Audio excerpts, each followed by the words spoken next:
Stretched along the banks of the Waccamaw River is a national treasure. Brookgreen Gardens is helping to celebrate Black History Month, and here to share more is our friend Lauren Joseph, Vice President of Marketing. Welcome back. Hi, how are you doing, Layla? Great, it's great to be here.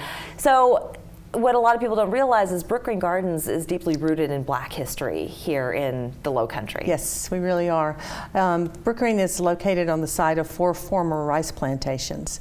And one of the things that we've been striving to do is to really sensitively interpret the rice plantations, the enslaved Africans that built them, and then also the history of the Gullah Geechee people, which are descendants of those enslaved Africans from that time period. Indeed, and you do have some programs and exhibitions that are paying homage to these people. And maybe you could tell us a little bit about some of the programs that are kicking off this month. I'll be glad to. So we've got a great exhibit right now called Collectively Disconnected. It's an artist, Aaron Drummond, and he's here in Charleston. And it's a wonderful multimedia. He uses a lot of rice weaving and painting, and so that's going to be out. That's going to be in our Low Country Auditorium through the end of March. Beautiful. We have our Black History Month programs on the 11th of February, and Ron Days will be back with us. He's retired now, but he'll be back with us and making a presentation that day. And then we have Dr. Karen Chandler from the College of Charleston, who is going to be doing a wonderful presentation about the Gullah Geechee history of jazz, and talking about Jenkins Orphanage, which is right here in Charleston, and all of the wonderful musicians that came out of the Jenkins Orphanage band. A lot of people here in the Low Country do love their jazz, so where can they catch that particular lecture? That will be on February the 11th at Brookgreen at 1 p.m. And all of the information is on our website. That's great. Exhibits and tours. Now you've got tours anyways, and you've got all kinds of things happening, but you do have some special ones. We do. During the winter we have a very special tour called Silent Cities. We have several cemeteries on Brookgreen's property from the European tradition and from the African tradition.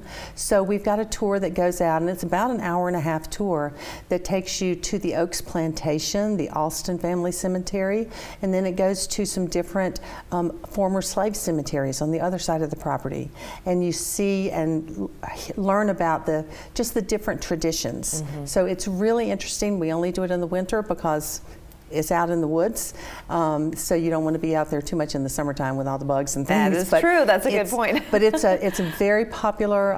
You do have to get tickets for that when you get to Brookgreen. It's in addition to your regular ticket. Wonderful, wonderful. And the Low Country Trail, what is this?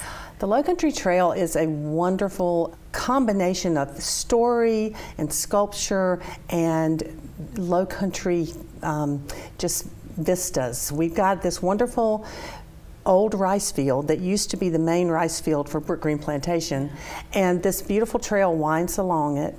We have 4 different sculptures on it by sculptor Babette Block, and they also have listening areas so that you have a fictionalized version of a day on a plantation. And Ron Days, actually, who was he's recently retired, but he was our Vice President for Creative Education.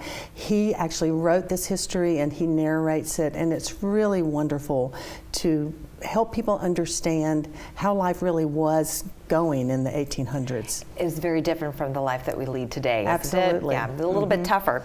Fantastic. Well, you've got so many things going on, plus the Rodin exhibit that just started. It did. And this is running through when? It's running through the end of April, April 23rd, I believe.